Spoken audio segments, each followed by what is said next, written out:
अस्सलाम वालेकुम, नमस्कार, आदाब। मैं शमाइल नबी आज एक छोटी सी और सबक आमोज कहानी लेकर आपके बीच आया हूँ।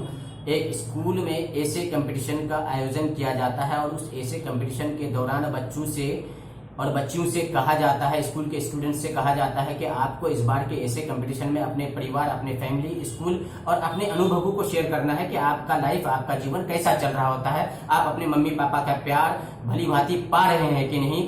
ऐसे कंपटीशन खत्म होता है और ऐसे कंपटीशन खत्म होने के बाद वहां के जो हेड होते हैं, एचओडी होते हैं, वो कंपटीशन की कॉपीज को शिक्षक शिक्षिकाओं में डिस्ट्रीब्यूट करता है और दूसरे दिन कॉपी जांच करके लाने को कहा जाता है ताकि रिजल्ट टाइम पर पब्लिश किया जा सके। दूसरे दिन सुबह का एक वाकया ऐसा है कि एक शिक्षिका उसी स्कूल की जो कॉपी लेकर गई हुई थी जांचने के लिए, वो कॉपी जांच रही होती है और उनकी आंख से आंसू टपक रहा होता है। बगल में सोया हुआ व्हाट्सएप फेसबुक की दुनिया में व्यस्त उनके पति कहते हैं कि तुम रो क्यों रही हो। उसकी पत्नी कहती है कि ऐसे कंपटीशन में एक बच्ची ने दर्दनाक कहानी लिखी है जिसको पढ़कर मैं खुद को रोक नहीं पाई, बर्दाश्त नहीं कर पाई, इसलिए मेरे आंख से आंसू टपक पड़ता है। जो ही वो कॉपी जांचते कहानी को आगे पढ़ रही होती है, उसका रोना और तेज हो जाता है। वो ठाड़ मारकर रोने लगती है, जोर जोर से रोने लगती है, अपने आप को रोक नहीं पाती है। उसके पति फिर कहते हैं कि आखिर वजह क्या, किस तरह की कहानी है कि तुम आप इस कहानी को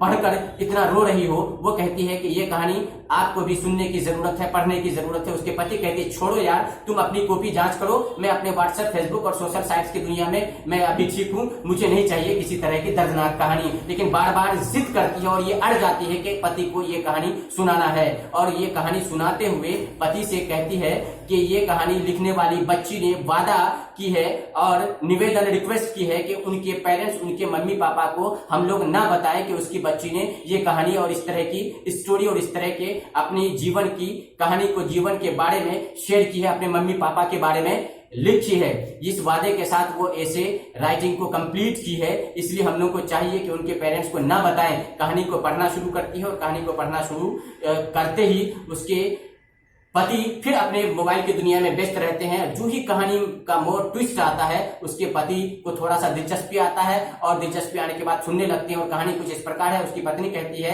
कि बच्ची लिखती है कि जब भी मैं स्कूल से जाती हूँ तो स्कूल से जाने के बाद मुझे जो मम्मी पापा और पेरेंट्स से और घर वालों से प्यार होना मांगते हैं हम, लेकिन हमें वैसा प्यार नहीं मिल पाता है जिस प्यार की उम्मीद करते हैं। मम्मी पापा प्यार नहीं दे पाते। इसके पीछे वजह इतना सा है कि ये एंड्रॉइड और स्मार्टफोन की दुनिया में मेरे मम्मी पापा, मेरे पेरेंट्स जो है व्यस्त रहते हैं और हमको और मेरे छोटे भाई को प्यार नहीं दे पाते हैं। प्यार मांगते भी हैं, बगल में जाते भी हैं, तो उनके दोनों के हाथ में दो दो एंड्रॉइड और स्मार्टफोन हुआ करता है और दोनों अपने स्मार्टफोन को लेकर व्यस्त रहते हैं और हम लोग को डांटते हैं, फटकारते हैं और बोलते हैं कि जाके अपने रूम में पढ़ाई करो, हम लोगों को डिस्टर्ब मत करो, हम लोगों का कुछ काम है मोबाइल, इसलिए हम लोग यूज करते हैं। ये सुनकर हम लोगों को मायूस होकर अपने रूम में जाना पड़ता है और मम्मी पापा के प्यार से हम लोग दूर हो जाते हैं। इसलिए मैं अपने भगवान, अपने गॉड से मैं प्रार्थना करती हूँ कि आने वाले जन्म में जब मैं इस दुनिया में आऊं तो एंड्रॉइड और स्मार्टफोन बनकर आऊं, ताकि जिस तरह से एंड्रॉइड और स्मार्टफोन की इज्जत लोग करते हैं, उनकी रक्षा, उनकी हिफाजत करते हैं, उसी तरह से मेरे मम्मी पापा भी आने वाले जन्म में मेरी हिफाजत उस एंड्रॉइड मोबाइल, एंड्रॉइड फोन की शक्ल में करते रहे।